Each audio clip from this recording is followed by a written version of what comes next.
Sean bienvenidos a este mensaje de la Palabra de Dios. Creemos que será de bendición y edificación para su vida. Si usted desea saber más sobre este y otros temas, así como de nuestro ministerio, comuníquese con nosotros a los teléfonos 5739-5493, 5759-5815, 5759-5830, en México, Distrito Federal, o visite nuestra página www.ministerioalcancemundial.com. Gracias por adquirir este mensaje.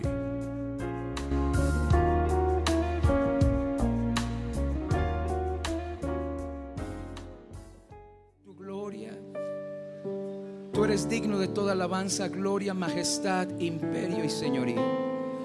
Bendito seas tú, Rey del universo. Bendito seas por los siglos de los siglos, Señor. Gracias, Señor. Amén.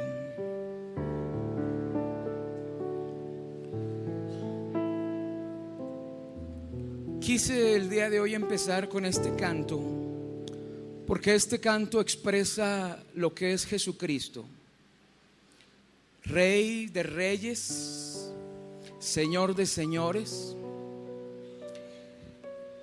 Y este es un hermoso himno que cantaban los primeros cristianos. Filipenses capítulo 2, Apocalipsis capítulo número 5. Mientras ellos estaban en las catacumbas, eran los himnos que entonaban, himnos que exaltaban la majestad de Jesucristo. Y cuando la iglesia hace exactamente lo mismo, el Señor se corona, se siente honrado por sus hijos, porque lo reconocen como su único Señor o su único dueño. ¿Cuántos dan gloria a Dios por eso? Amén. Ahora abra su Biblia en el libro de Apocalipsis, capítulo número 1, verso número 4. Este pasaje vamos a estar leyendo el capítulo 1 y el capítulo 2. Pero antes quiero leerle una carta que escribió un padre que tiene cáncer hacia su hija pequeñita, que en ese entonces tenía 5 años. Él decidió dejarle una carta porque tenía cáncer, con los consejos que él quisiera haberle dado a ella. Y la carta dice así: querida Kelly, lo siento porque no voy a poder verte crecer, aunque es lo que más quiero. Me gustaría tener las palabras necesarias para poderte hacer sentir mejor. Me gustaría no tener cáncer y que tú no tengas que verme sufrir de dolor como a menudo lo haces. La mayoría de los papás y las hijas tienen décadas para charlar alrededor de la mesa de la cocina, con las manos calentándose por una taza de café. Nosotros no tenemos ese tiempo. No voy a ser capaz de dejarte en tu primer día de escuela. No voy a poderte recoger después de tu primer cita, abrazarte cuando tu corazón te duela o aplaudirte cuando te gradúes. Pero mientras todavía esté aquí, pensé en darte buenos consejos para que los apliques en tus diferentes etapas de la vida. Espero que te den un poco de consuelo. En la escuela te quiero aconsejar. Todo el mundo dirá que es vital trabajar duro en la escuela. Espero que siempre te esfuerces por hacer las cosas lo mejor posible. Los niños, en este momento no haces mucha distinción entre chicas y chicos y ves a todos como amigos. Pero Kelly, ten por seguro que esto cambiará cuando empieces a crecer. Vas a tener novios cuando tengas más edad y no voy a estar aquí para interrogarlos sobre sus intenciones. Así que aquí hay algunos consejos de tu padre.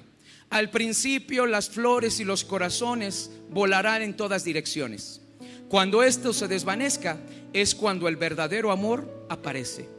Elige siempre a los niños con valores, que sean caballeros, educados y que siempre sepan respetarte. Imagínatelo con nosotros tomando el té y charlando en familia en torno a nuestra mesa. Lamentablemente, en algún momento te van a romper el corazón, pero vas a superarlo. E incluso si un romance no funciona, trata de ser amable. Los hombres también tienen sentimientos. En tu matrimonio, a menudo soñaba con el día de tu boda y me imaginé cómo me llevaría de lágrimas mientras caminaba junto a ti por el pasillo antes de entregarte. No voy a ser capaz de hacer esto, Kelly. Lo siento mucho, cariño, pero voy a estar ahí contigo viéndote desde el cielo. Estaré orgulloso y feliz porque encontraste a alguien especial para amarte y cuidarte. Con tu madre te pelearás, y a veces, especialmente cuando seas un adolescente. Por favor, recuerda que ella te adora y quiere lo mejor para ti. La familia. Nada es más importante que la familia y los valores que nos dan.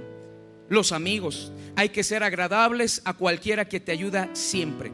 En la carrera tendrás dos opciones cuando me dijiste lo que querías ser: un astronauta o una princesa.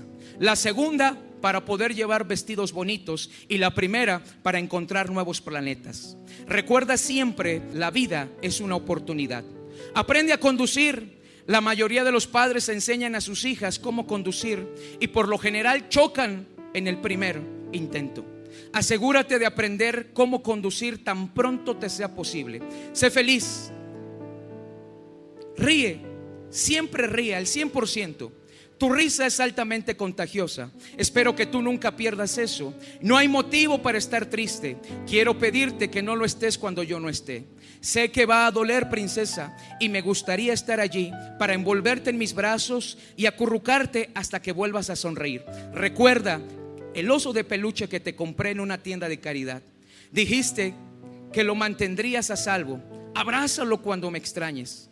Recuerda el lema de tu vida: siempre seguir intentándolo y nunca te rindas. Sé que vas a hacer que me sienta orgulloso de ti. Y finalmente, gracias por ser como eres, Kelly. Gracias por pagarme con el mayor cumplido de todos los tiempos, por llamarme papá. Tenerte como hija es el mayor honor de mi vida. Gracias por enseñarme más sobre el amor y la felicidad. Disfruta tu vida, no te apresures, que yo voy a estar esperándote a ti, cerca de Dios, con todo mi amor para mi princesa y para mami, papá. Cada vez que Kelly se siente triste, frustrada, sola, abre el cajón de su buró y lee la carta de su padre y recuerda que hay alguien que le dio la vida, le amó y siempre tuvo planes extraordinarios para ella. Quiero empezar con esta carta de este padre que tiene cáncer. Un padre que sabía que no iba a mirar a su hija, no la iba a mirar crecer. La niña tenía 5 años. Cuando pasaron 15 años más y la niña se sentía triste, rechazada, fracasada, sola, angustiada, temerosa, siempre cuenta Kelly que iba al cajón de su buró, sacaba la carta que le había dejado papá y la leía. Y era un motivo para seguir adelante. Esta carta le impulsaba a Kelly para seguir con sus estudios. Esta carta le impulsaba a Kelly para saber escoger a su pareja. Esta carta, siempre que se enojaba con su mamá, Kelly siempre miraba esta carta, la orden que le daba su papá de que tenía que respetar y honrar a su madre, que siempre su madre iba a buscar su bien. Esta carta fue una carta que motivó a esta pequeña, ya una señorita. Y sabe, el libro de Apocalipsis es algo muy similar. La palabra Apocalipsis significa revelar, significa develar. El libro de Apocalipsis es una carta de esperanza a la iglesia. Déjeme decirle que la iglesia estaba sufriendo persecución, estaba sufriendo tormentos, los más dolorosos, los que usted menos se puede imaginar. La iglesia estaba siendo atormentada, estaba siendo perseguida. Eran enviados al Coliseo los cristianos para morir en medio de ese Coliseo, siendo comidos por los leones, despedazados. Y sabe, en la historia hay una niña que se llama Blandina. Cuenta la historia que esta niña tenía alrededor de 12 años y fue una mártir. Y mientras los demás cristianos estaban siendo atormentados, algunos eran puestos en sillas de metal y le ponían fuego para que la silla se calentara y sentaban ahí a los cristianos. En otras ocasiones los cristianos eran amarrados en estacas en el Coliseo y soltaban a los leones. A los niños pequeños les ponían piel de oveja, y los niños pequeños estaban sueltos, corriendo, espantados por todo el Coliseo. Y cuando soltaban a los leones, lo primero que agarraban estos leones eran a los niños y los despedazaban. Las madres y los padres tratando de cubrir a sus pequeños, todo por confesar a Jesucristo como su Señor. Hay una palabra que describe el Nuevo Testamento para el Señor, que es la palabra Kyrios en griego. La palabra Kyrios en el griego significa Señor y Dios. Nadie le podía llamar Señor a otra persona que no fuera César.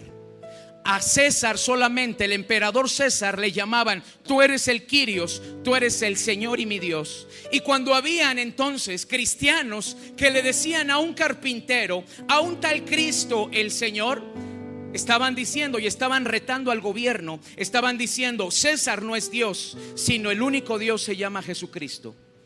Y por confesar esto les costaba la vida, y muchos eran atormentados de la forma más vil. Y cuenta la historia que había una niña llamada Blandina, que mientras sus hermanos estaban en cuevas oscuras siendo atormentados, la niña estaba siendo atormentada, ella cantaba. Dice la historia que los verdugos se cansaban de tanto atormentarla, desde la mañana hasta el anochecer, y la niña jamás había negado su fe. Mientras escuchaba del otro lado a cristianos negar su fe, Blandina les gritaba y les decía: no niegues a Jesús. Recuerda que si tú lo niegas aquí en la tierra, Él te va a negar con su Padre. Blandina les daba esperanzas a los cristianos que estaban siendo atormentados. Cuenta la historia que un día en el Coliseo los leones fueron soltados, y los leones no le hicieron absolutamente nada. Ella simplemente empezó a orar y entonar cantos. Los romanos, los verdugos, se sorprendían y decían: ¿por qué a esta niña no le pasa nada? Y volvían a atormentarla desde el amanecer hasta el anochecer. Tenía una resistencia tan fuerte y una confianza en el Señor. Muchos de sus hermanos negaban a Jesús. Ella les decía: has cometido un error. Cuenta la historia que un día la soltaron de nueva cuenta en el Coliseo, y los leones no le hicieron nada. Ese día tomaron una red, la envolvieron en esa red y la dejaron caer en los toros. Los toros, al mirar el bulto caer, empezaron a jugar con Blandina, cajar sus cuernos. Y mientras ella estaba siendo herida por los cuernos, ella estaba cantando y entonando cantos a Jesucristo.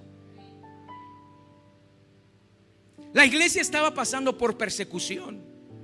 Juan había sido librado de la muerte varias veces. Dice la historia que de la misma forma lo pusieron en el Coliseo, soltaron a los leones, y Juan simplemente levantó su cabeza y empezó a orar a su Dios, y los leones simplemente lo olfateaban. César se sorprendía y decía: ¿cómo puede ser posible? Se molestaba y dijo: vamos a hacer una cosa, vamos a poner aceite y lo vamos a poner a hervir, y cuando el aceite esté hirviendo, vamos a bajar a Juan para que se muera. Todos los que estaban en el Coliseo daban gritos de victoria, decían: que muera Juan, que muera su Cristo al cual proclama. Y cuando estaba listo el aceite hirviendo, dice la historia que entonces lo tomaron y lo empezaron a bajar poco a poco. Le dieron una oportunidad de negar a Cristo, y él dijo: jamás negaré a Cristo. Y cuando el emperador dio la orden, en ese momento Juan levantó su cabeza y empezó a orar. Milagrosamente, cuando fue metido en ese aceite hirviendo por completo, Juan no daba ninguna muestra de tortura ni ningún grito. Toda la gente en el Coliseo se sorprendía y decía: ¿qué es lo que está sucediendo? ¿Qué es lo que pasa? Y cuando sacan a Juan, lo sacan intacto. Fue el único de los apóstoles que no murió como un mártir. Tenía más de 100 años y él todavía seguía predicando. Y lo único que salía de sus labios, porque la gente venía de muchas partes, la gente estaba mirando a Juan, aquel anciano en una camilla lo miraba y venía de todas partes. Lo único que podía pronunciar Juan a sus 100 años eran: amaos los unos a los otros. Y era tanta unción que desprendían esas palabras que la gente lloraba, que la gente con esas solas palabras salía alimentada, con ver el testimonio de Juan, su vida, haber sufrido, haber estado encarcelado, sabe, le daba motivos de seguir. La iglesia estaba pasando en ese tiempo por persecución, los leones, los toros, los tormentos. Mientras muchos negaban a Jesucristo, muchos permanecían de pie. ¿Qué es el Apocalipsis? ¿Qué es la carta del Apocalipsis? Algunos dirán: acontecimientos que van a venir. No, déjeme decirle que la carta de Apocalipsis es una carta de esperanza. Es una carta que fue dirigida precisamente a estos cristianos que estaban siendo perseguidos, a estos cristianos que estaban siendo atormentados, a estos cristianos que se estaban preguntando: Dios, ¿dónde estás? ¿Dónde te encuentras? A aquellos cristianos que estaban a punto de negar a Jesús. La carta del Apocalipsis es una carta de esperanza. Es una carta de decir: yo no estoy muerto, yo estoy vivo, yo sigo siendo el que soy. ¿Cuántos dan gloria a Dios por eso, hermano? La carta del Apocalipsis es una carta como la misma carta que le escribió a este hombre de cáncer, enfermo de cáncer, a su hija. Una carta de demostración de amor, una carta de demostración de esperanza, una carta en la cual le dice a su iglesia: tú no estás sola, yo estoy contigo, no te he abandonado, no te voy a desamparar. Aunque tú no me veas, yo estoy presente y estoy tomando nota de todo lo que están haciendo en tu contra. La carta del Apocalipsis era una carta de esperanza, hermano. Porque cuando dijo Jesús: y me seréis testigos, ¿cuántos quieren ser testigos de Jesús? Levante su mano. ¿Cuántos quieren ser testigos de Jesús? No testigos de Jehová. Bueno, testigos de los verdaderos testigos de Jehová. ¿Cuántos quieren ser testigos de Jesús? ¿Sabe qué significa la palabra testigo? La palabra testigo en el griego significa mártir. ¿Y qué quiere decir mártir? Alguien que sufre persecución por su fe. ¿Cuántos quieren ser testigos? ¿Está seguro? ¿Está seguro? Y me seréis testigos, dijo Jesucristo. Me seréis mártir. Serán mártires. Por eso aquel evangelio que te predicó, en donde todo te iba bien, iba a ir bien y bonito, es un evangelio distinto. Aquellos que te predicaron y te dijeron: cuando aceptes a Cristo todo te va a ir bien, te predicaron un evangelio diferente al que está aquí. Porque la Biblia dice: me seréis testigos, me serán mártires. Por mi causa a muchos los correrán de su casa. Por mi causa a muchos los correrán del trabajo. Por mi causa tu novia o tu novia te abandonará. Por mi causa vas a sufrir penalidades. Por mi causa van a ser mártires. ¿Cuántos quieren ser testigos? Seguros. Aquellos que te han predicado en que todo te va a ir bien, están en un error. Lloras, sufres, te sientes solo, te sientes acongojado, te sientes triste. Eres testigo. Así es que déjate de quejar. Porque los primeros cristianos sufrían. Eso sí sufrían, hermano. Imagínate ver a uno de tus hijos siendo arrojado al Coliseo y ser desgarrado por los leones. Ser torturados. Tú dices: es que yo sufro. No, hermano, tú y yo no sufrimos nada. son niñerías a comparación de los primeros cristianos. Ay, es que me abandonaron. Ay, es que me desheredaron mis padres. Esas son tonterías, hermano. Verdadero sufrimiento lo de los primeros cristianos. Por eso Jesús dijo que este camino era para valientes. Por eso nos dejó la Biblia y nos dejó el Apocalipsis. Él nos dijo: pase lo que pase, yo voy a estar con ustedes. ¿Cuántos dan gloria a Dios por eso? Vamos, denle un fuerte aplauso.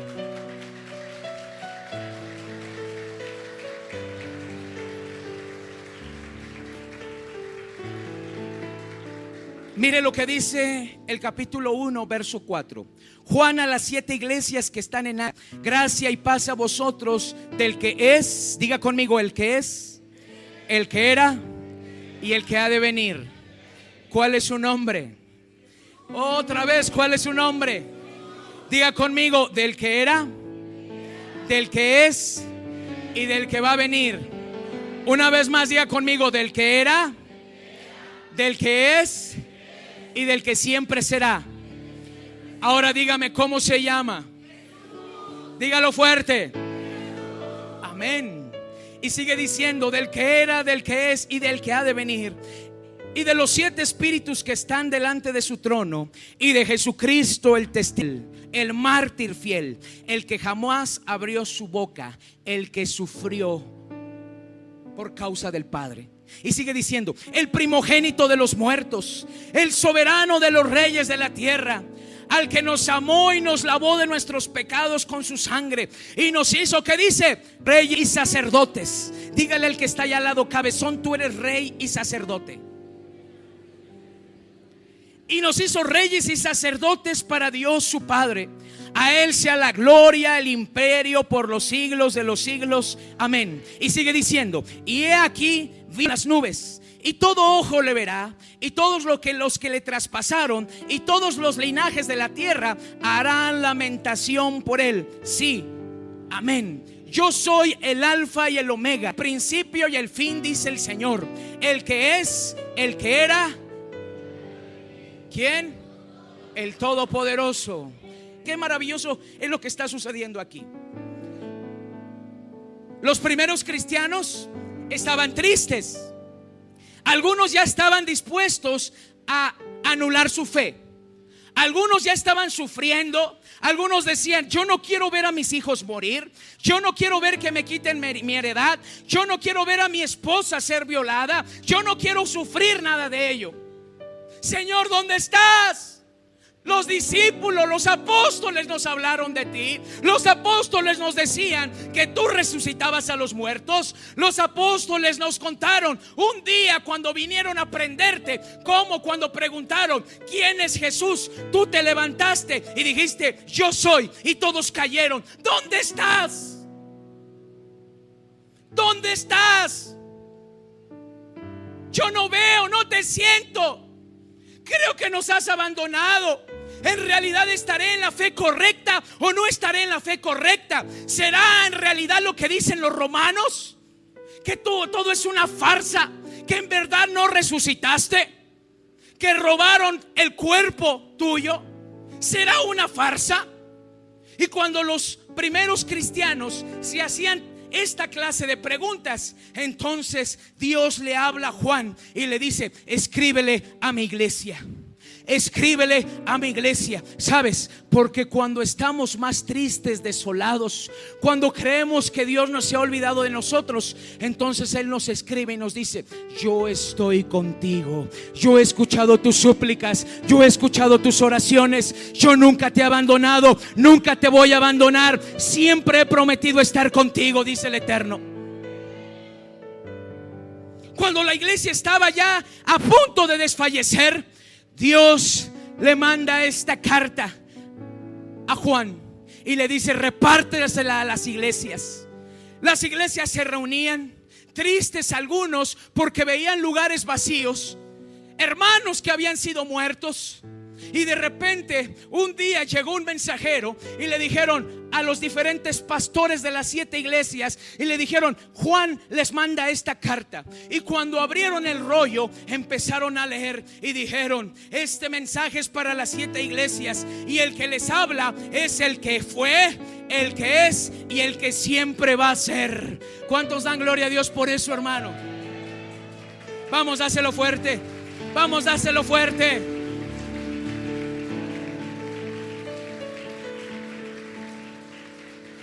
Sabes, antes de que llegara la carta, muchos estaban tristes escuchando la palabra, como posiblemente algunos vienen en este momento, tristes, atribulados, sin esperanza.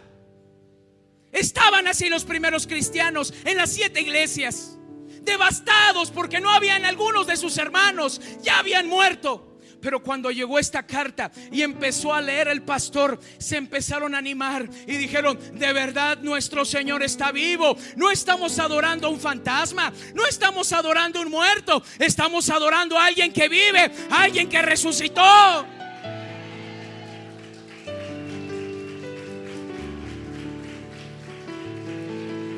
¿No le da alegría, hermano? Y cuando el pastor toma el rollo y lo abre, y en el verso 5 empieza a leer: y de Jesucristo, el mártir fiel, el que jamás se echó para atrás, el que no negó a su Padre. Muchos decían: es cierto, Jesucristo también fue mártir, Jesucristo también sufrió, Jesucristo también pasó persecución, blasfemia. Y empieza a decir: y de Jesucristo, el testigo fiel, el primogénito de los muertos. ¿Sabe qué quiere decir esto? El soberano de los reyes de la tierra. Muchos estaban diciendo, y se había corrido el rumor de que la resurrección de Jesucristo jamás se había dado. Algunos empezaron a decir que Jesucristo había sido robado por los discípulos, el cuerpo. Porque como Jesús estaba anunciando que Él iba a resucitar, entonces empezaron a decir: no, los discípulos robaron el cuerpo para decir que su maestro resucitó.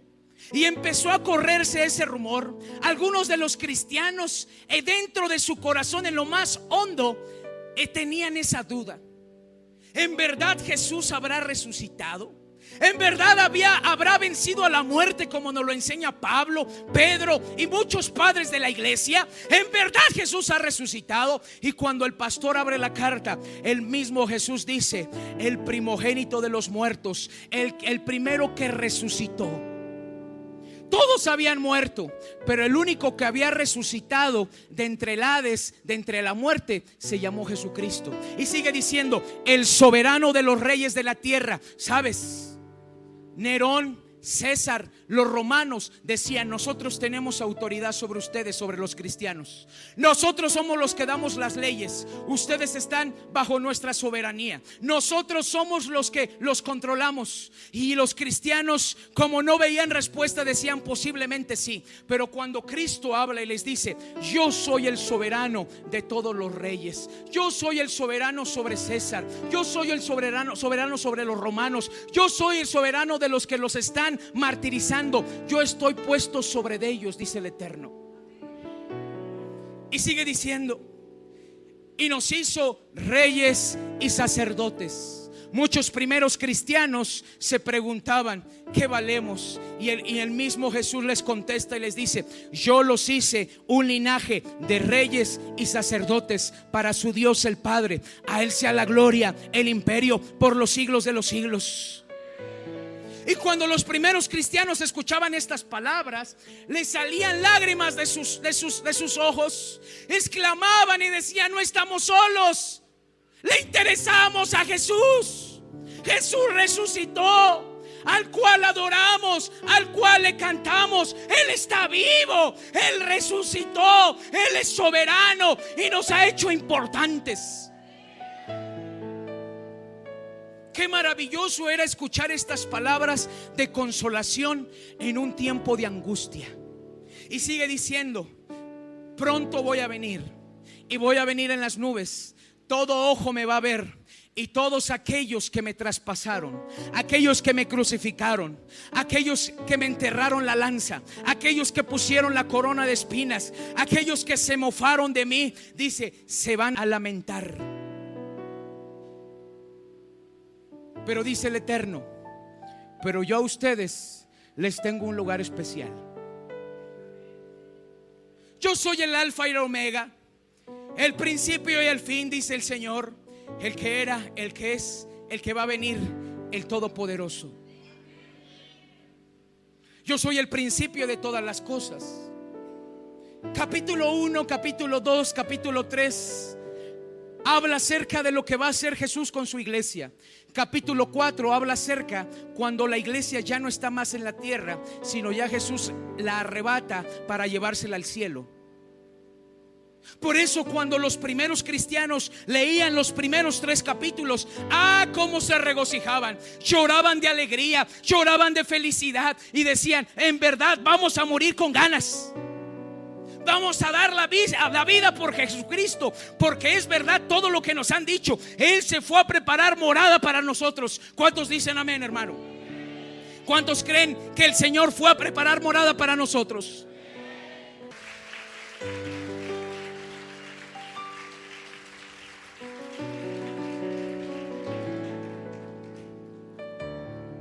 Imagínense recibir una carta así cuando no había más esperanza. Era alentador. Recibir una carta en donde te dijera, tu hijo ya no tiene cáncer, aquí están los estudios. Tu casa no la vas a perder, aquí está y está pagada. Tu vida no la vas a perder, tu libertad no la vas a perder. Te han declarado inocente. ¿Qué harías tú, cabezón? ¿Qué harías tú? ¿Qué harías? ¿Saltarías de alegría, de gozo, de regocijo? Pues yo no veo que hagas eso. Yo no veo que te goces porque aquel que adoramos está vivo. Yo no veo que te goces porque te dice que Él es superior a todos los reyes de la tierra. Yo no veo que te goces. Yo no veo que te goces en su poder, en su majestad. Yo no veo que te goces que te ha hecho rey y sacerdote. Yo no veo que te goces, hermano.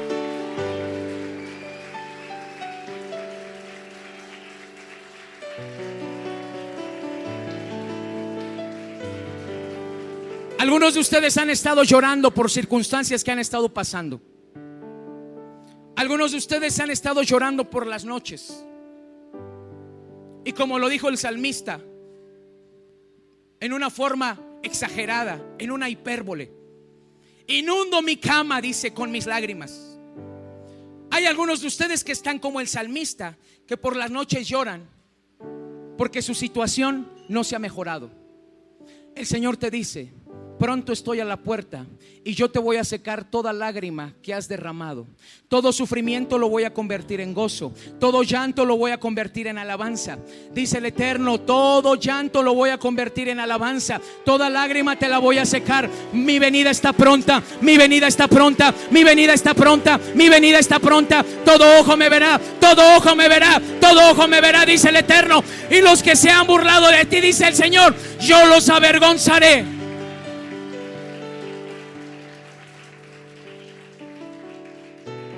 Qué palabras tan maravillosas estaba recibiendo la primera iglesia.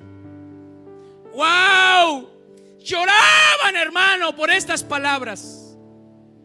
Aunque no vemos aquí a un Cristo crucificado, aunque no tenemos imágenes, Él sabemos que está paseándose en medio de nosotros, hermano. ¿Cuántos dicen amén? ¿Cuántos dicen amén? Ay, ay, ay.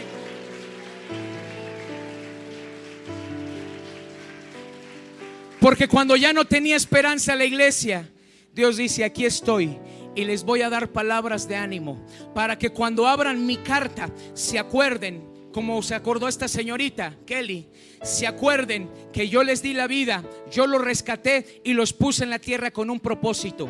Que a pesar de que te quisieron abortar, a pesar de que no fuiste deseado, dice el Eterno, tú fuiste deseado por mí. Tú tienes propósito, dice el Eterno.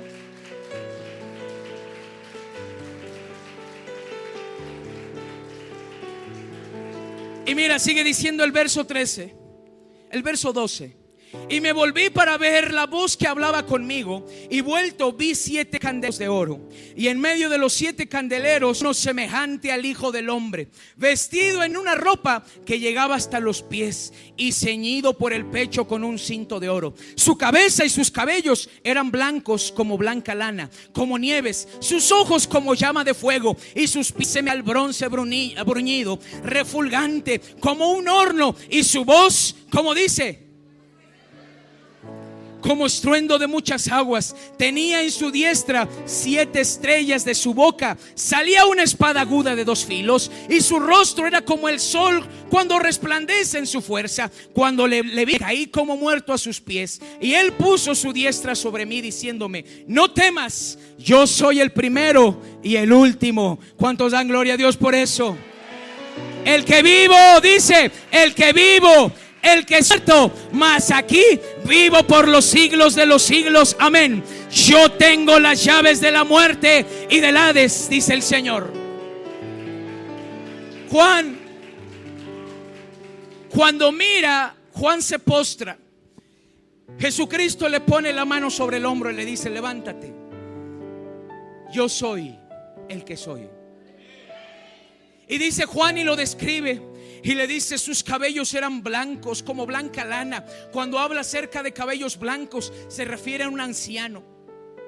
Y no quiere decir anciano un hombre viejo, sino más bien el simbolismo del Apocalipsis significa alguien que tiene sabiduría, alguien que tiene experiencia, alguien, hermano, que tiene sabiduría, experiencia, astucia. Eso fue lo que sucedió. Mira a un hombre sabio, un hombre anciano con cabellos blancos como la nieve, sus ojos, dice, como llama de fuego, sus pies, dice, como bronce bruñido, que significa juicio y justicia. El Apocalipsis está escrito en códigos, tiene mucho simbolismo. ¿Por qué razón Jesucristo le habló con símbolos a Juan? Para que sus enemigos, los enemigos de la iglesia, los enemigos de Dios, no pudieran descifrar, escúchame bien, no pudieran descifrar lo que él iba a hacer en un tiempo presente y futuro. Por eso Dios o Jesús le habla en códigos, en símbolos, en colores, en imagen, incluso con animales. Le habla a Juan de esta forma para que sus enemigos no codifiquen el mensaje de Dios. Y cuando Juan ve a ese hombre sabio, anciano, ve sus pies, cuando dice pies como de bronce bruñido, significa pies de justicia. Está diciendo: estoy con mi iglesia que ha sido perseguida, estoy con mi iglesia que ha sido martirizada, estoy con mi iglesia que se ha cometido una injusticia. Yo estoy con mi iglesia, aquí estoy presente. Juan, dile a todos que yo estoy vivo, dile a todos que yo estoy listo para hacer justicia, dile a todos que no teman, que no teman lo que el hombre pueda hacer. Dile a todos que no importa que el hombre mate sus cuerpos, sino que teman a aquel que puede echar su vida al infierno. Vamos, déselo fuerte.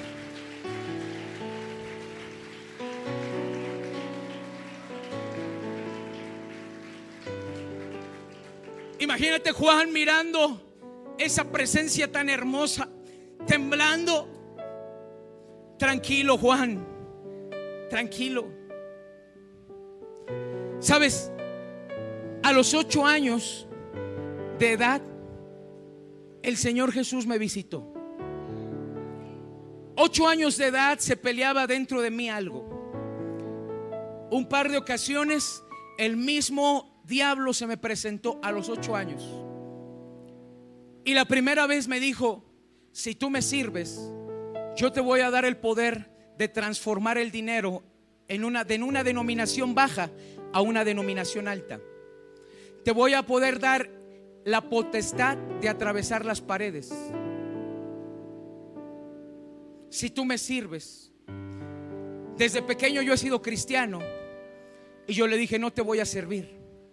Y empezó un proceso, hermano, de tormento. venía por las noches y me atormentaba. Me movía mi cama bruscamente, me arañaba la espalda. Era algo sobrenatural que estaba pasando. Se me presentó por segunda vez y me dijo: yo te voy a dar el poder de cambiar los billetes de denominación, de atravesar las paredes. Te voy a dar el poder de convocatoria. Te voy a utilizar. Vas a ser alguien grande para mí. Y yo le dije: no te voy a servir. Más adelante, como a los 15 años, yo me encuentro con un exsatanista y empiezo a escuchar su testimonio. Y lo primero que él dice, yo la verdad a mí se me hacía algo increíble lo que me ofrecía. Pero a los 15 años me encuentro con un exsatanista y empieza a dar su testimonio él en la iglesia. Y lo que dice es que él tenía el poder para poder traspasar paredes. El diablo le había dado ese poder. Que él tenía el poder de dar un billete de baja denominación y la otra persona podía verlo de una denominación alta. Que él podía sacar su cuerpo, su espíritu de su cuerpo y empezar a hacer viajes astrales. Cuando yo lo escuché, yo me sorprendí. Yo me acerqué a él y yo le dije: ¿de verdad se puede? Y me dijo: sí. Y le expliqué lo que me había pasado a los 8 años y me dijo: efectivamente, eso hizo el diablo conmigo. Vino conmigo y me ofreció eso, pero yo sí caí. Pero durante varios años, hermano, el enemigo vino, me estuvo atormentando. Mis padres son testigos de ello. Nunca decidí servirle a él. Y un día se me presentó el Señor y me dijo: todo lo que te ofreció él no es nada con lo que yo tengo que ofrecerte a ti. Tú vas a ser mi sacerdote. Tú vas a ser mi sacerdote. Y cuando él se me presentó, ¿sabes? Era tan hermoso. Mis ojos carnales naturales no lo podían contemplar. Pero tenía un rostro tan lleno de paz. A la vez su mirada era tan llena de autoridad, pero a la vez tan noble. Su voz, una voz potente, pero a la vez tan cariñosa, que tan solo con haberme tocado mi hombro, yo sentí un descanso, hermano. Y sentía, porque un día el diablo me dijo: ¿por qué no te quitas la vida? Yo no te voy a dejar en paz. Todas las noches voy a venir y te voy a atormentar. Detrás de este mueble hay un cuchillo. Porque yo estaba tan desesperado y me dijo: ¿por qué no te quitas la vida? Detrás de este mueble hay un cuchillo. Ahí está, quítate la vida, de nada sirves. A la mañana siguiente, cuando yo busco, ahí estaba ese cuchillo. No tenía nada que hacer ahí. Cuando el Señor me visitó y me dijo: yo voy a hacer de ti mi sacerdote, todo lo que Él te ofreció no es nada con lo que yo te voy a dar. Cuando Él puso su mano sobre mi hombro, hermano, yo sabía que el león, yo sabía que el diablo, que la serpiente antigua no podía tener autoridad sobre mi vida. Descansé tanto, descansé tan rico esa noche, que jamás el diablo se volvió a acercar. Hoy de repente me envía por ahí algunos espiritillos, como cuando hablamos sobre la santería. Fueron los siervos de Satanás y sembraron cosas en mi casa. Se meten a mi casa, espiritualmente entran, y yo siento cuando ellos están ahí y me despierto inmediatamente y los empiezo a reprender. Muchas de las cosas que tú no sabes, de las cuales hablamos en el programa de radio, antes de hablarlas siempre nos pasa algo sobrenatural. Siempre mi esposa y yo tenemos opresiones. Algo que a lo mejor tú no sabes es que cuando hablamos de temas fuertes, a veces por las noches nos pasan y nos suceden cosas. Pero aún así seguimos creyendo que el que tiene pies de bronce está junto a nosotros, hermano. Aún así seguimos creyendo que aquel que tiene su vista como llamas de fuego está con nosotros, hermano. Aquel que dijo: yo soy el que soy, yo soy el que soy, yo fui, yo soy y seguiré siendo. Estoy contigo. ¿Cuántos dicen gloria a Dios, hermano? Juan, cuando miró a Jesucristo, cayó como muerto y dijo: dile a todos que yo soy el que estuvo muerto, pero que resucitó. Y escúchame bien, no tan solo resucitó, sino le quitó las llaves al diablo del infierno y del Hades. Se las arrebaté y se las di a ustedes. Escúchame bien, escúchame bien. Por eso cuando el creyente muere, no muere, simplemente cierra sus ojos aquí para abrirlos en una vida y en una vida eterna. Muchos sufrimos por la gente que amamos, muere y parte con el Señor. No, hermano, debe de ser un motivo de gozo, de alegría, de que ahora está siendo coronado, hermano. La muerte para el cristiano no es muerte. La muerte para el cristiano apenas es el inicio de la vida.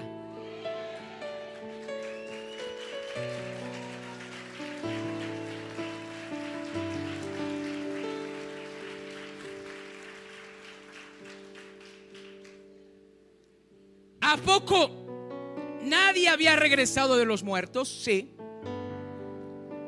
Supuestamente los faraones morían durante 3 días. Por eso a Jesús se le dice que es un iniciado o un iluminado. Los egipcios o el faraón le daban una sustancia para morir durante 3 días y lo enterraban. Y después de esos 3 días, Faraón resucitaba con poderes. Él había ido al mundo de los muertos y había regresado. Para eso no era nuevo decir que Jesús iba a resucitar, porque los faraones hacían eso. Morían durante 3 días y al tercer día resucitaban, y resucitaban con poderes, sí, con poderes diabólicos. Por eso cuando Jesús anunciaba su muerte, muchos decían: pues no eres el único que va a hacer eso. Los egipcios también hacen eso. Pero nadie regresó de la muerte y tomó autoridad sobre la muerte. ¿Me estás escuchando? Nadie regresó de la muerte y tomó autoridad de la muerte, porque los faraones, aunque eran resucitados por espíritus inmundos, tenían que morir otra vez. Y esa muerte ya era eterna. Pero sin en cambio, cuando Jesús resucitó, estuvo 3 días en el sepulcro, en las partes más bajas de la tierra. Cuando estuvo ahí muerto, o su cuerpo muerto, Él bajó su espíritu y le predicó a los espíritus encarcelados, dice la Biblia. Él regresó, resucitó con un cuerpo glorificado. Y no tan solo resucitó, porque hasta los faraones lo hubieran hecho, sino ¿sabes qué es lo que hizo? Agarró, descendió a las partes más bajas con Satanás, agarró las llaves que le pertenecían a él, del infierno, del Hades, de la muerte, y les dijo: yo te las voy a tomar, porque tengo autoridad sobre ti. Y no me las voy a quedar tan solo, sino se las voy a dar a mi iglesia.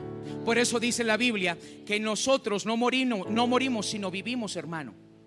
Nosotros no conocemos muerte, nosotros conocemos vida, porque Él nos ha dado el poder de la vida, porque Él murió y resucitó. Y no tan solo eso, nos ha dado las llaves del infierno y de la muerte, hermano. Por eso ninguna puerta del infierno, por eso ni la muerte, ni lo profundo, ni lo ancho, ni ángel, ni demonio nos puede separar de la mano de Dios. ¿Cuántos dan gloria a Dios por eso, hermano? El apóstol Pablo dijo: nada te podrá arrebatar de la mano de Dios. El mismo Jesucristo dijo: tú eres mi oveja, ustedes son mis ovejas, y de mi mano nadie las arrebata. Nadie las arrebata, hermano. Todo este mensaje se lo dio a la iglesia perseguida. Imagínate cuánto duraba el culto. ¿Sabes que está en la historia que los cultos duraban de 5 a 8 horas? Impresionante, porque cada uno se levantaba y daba testimonio y decía: mi Dios me libró de la muerte, mi Dios, no teníamos nada que comer, estábamos en las catacumbas y envió a su ángel y nos dio pan. Eran testimonios tras testimonios tras testimonios. Los cantos eran para glorificarlo a Él. Está bien que hablemos de la unción, está bien que hablemos del fuego, pero ¿dónde quedaron aquellos himnos donde glorifican su nombre? ¿Dónde quedaron aquellos cantos donde lo exaltan a Él? ¿Dónde quedaron aquellos cantos en donde lo glorifican? ¿Dónde quedaron, hermano? Por eso Filipenses capítulo número 2 verso 6 habla y dice: tomó la forma de hombre, humillándose, dice, se humilló a sí mismo, tomó la forma de hombre y se humilló aún más, muriendo en la cruz como un maldito. Por eso el Señor lo exaltó hasta lo sumo y le dio un nombre sobre todo nombre, para que en el nombre de Jesús toda rodilla se doble y confiese que Jesucristo es el Señor. Esos eran los cantos de los primeros cristianos. Esos eran los cantos. Por eso todos, aunque pasaban 5, 6, 7, 8 horas en la iglesia, salían regocijados. No porque te hablaban a tu ego, no porque te hablaban a tu prosperidad, sino porque hablaban de Jesucristo. Y cuando hablas de Jesucristo, tú eres alimentado. ¿Para qué quieres estar en reuniones donde te hablen acerca de prosperidad, de que todo te va a ir bien? ¿Para qué quieres estar en este tipo de reuniones donde te levanten tu ego? Y cuando fracases, ¿qué va a pasar?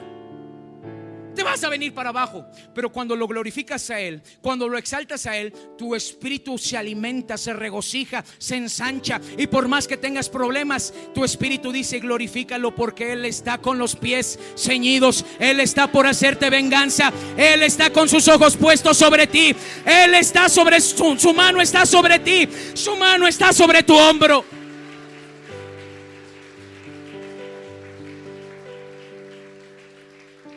Por eso la carta del Apocalipsis regocijaba y llenaba al pueblo cristiano.